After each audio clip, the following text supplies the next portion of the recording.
न्याय सुनाया जा चुका है। भूमि अब उसका साथ नहीं देगी। उसका जीवन होगा बेचैन, अस्थिर, अनिश्चित। लेकिन कहानी यहीं खत्म नहीं होती, क्योंकि न्याय अंतिम शब्द नहीं है। अभी कुछ बाकी है, कुछ ऐसा जिसकी किसी को उम्मीद नहीं। और तब कैन बोलता है, मेरा दंड सहने से बाहर है। देख, तू आज मुझे इस भूमि पर से निकाल रहा है, और जो कोई मुझे पाएगा वह मुझे मार डालेगा। और अचानक कहानी में एक नया भाव आता है, डर। परमेश्वर का नहीं, इंसानों का। पहली नजर में यह अजीब लगता है, क्योंकि हमें केवल कुछ ही लोगों के बारे में पता है। आदम, हव्वा, कैन, हाबिल अब नहीं है। तो फिर जो कोई कौन है? उत्तर शास्त्र में ही छिपा है। उत्पत्ति अध्याय 5 पद 4 बताता है कि आदम के और भी बेटे और बेटियां थे।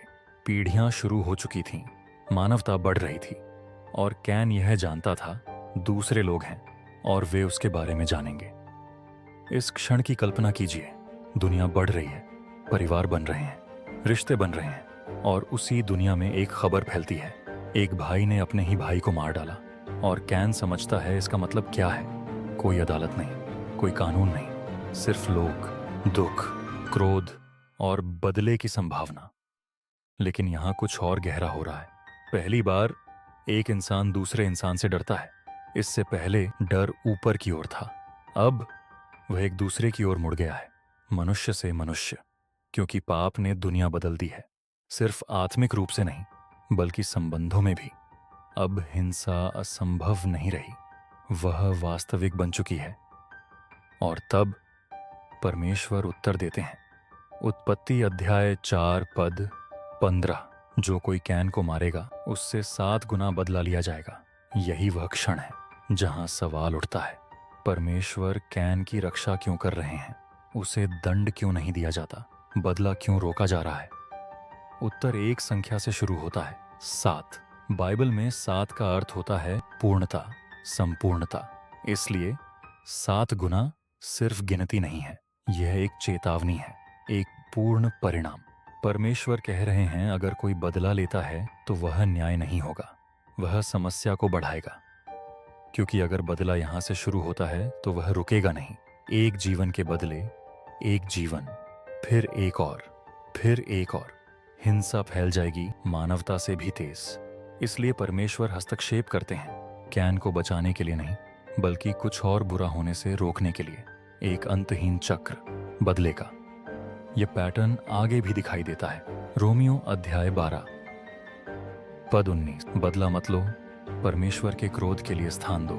और आगे उत्पत्ति 4:24 में लामेक इस विचार को और बढ़ा देता है, जिससे एक बात स्पष्ट होती है, जब इंसान खुद न्याय लेने लगता है तो वह नियंत्रण से बाहर हो जाता है। परमेश्वर का यह निर्णय एक सीमा तय कर रहा था। परमेश्वर ने कैन पर एक चिन्ह ठहराया।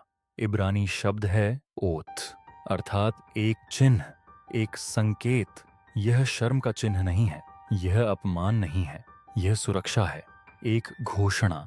इसे मत छूना, क्योंकि न्याय परमेश्वर का है, इंसानों का नहीं।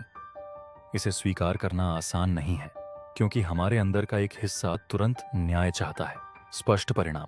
लेकिन यह क्षण कुछ और दिखाता है। परमेश्वर सिर्फ एक व्यक्ति से नहीं निपट रहे, वह मानवता के भविष्य की रक्षा कर रहे हैं।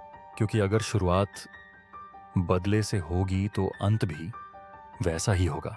और शायद आपने भी यह महसूस किया है, जवाब देने की इच्छा, बदला लेने की भावना, लेकिन वह कहाँ खत्म होती है? कैन चला जाता है, चिन्हित, सुरक्षित, लेकिन अपने कर्म का बोझ लेकर, उसके साथ जीते हुए। कोई है जिसे यह सुनने की जरूरत है, आप समझ जाएंगे। अगर यह आपको छू गया तो लिखें, मैं समझ गया। क्योंकि आगे जो होता है वह अप्रत्याशित है। मानवता बढ़ती है, शहर बनते हैं, पीढ़ियां फैलती हैं, लेकिन कुछ और भी बढ़ता है, सिर्फ जीवन नहीं, भ्रष्टता। और जल्द ही दुनिया कुछ ऐसा देखेगी जो पहले कभी नहीं हुआ। आगे क्या होगा, वह सब कुछ बदल देगा।